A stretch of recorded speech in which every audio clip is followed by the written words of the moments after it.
Procese demokratike do të lëvizin shpejt dhe Maqedonia do të bëhet me kryetar kuvendi dhe qeveri të re reformuese, me çka do të respektohet vullneti i shumicës së qytetarëve, kumtoi sot LSDM-ja. Mesazhet e fundit të deputetëve, përfaqësuesve dhe institucioneve të Bashkimit Evropian, raportet e fundit të organizatave ndërkombëtare dhe mediave, si dhe ato të Freedom House dhe ekonomistit tregojnë qartë për zhbllokimin urgjent të parimeve demokratike.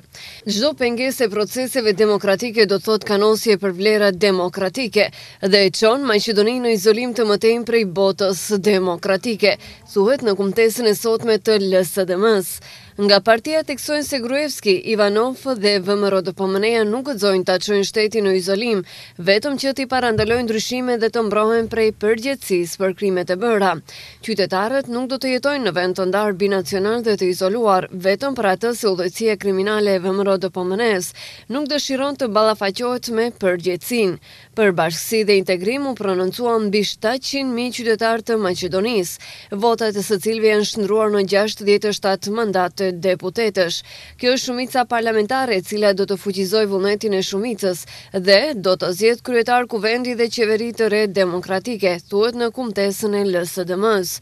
I menjëhershëm ka qenë reagimi i VMRO-DPM-s, nga ku kumtojnë se LSDM-ja dëshiron të zbatojë skenar të dhunshëm për marrjen e pushtetit, por kjo nuk do të kalojë, kumtojnë nga VMRO-DPM-ja, dhe theksojnë se dalja nga kriza politike është manifesti për Maqedoni të vetme.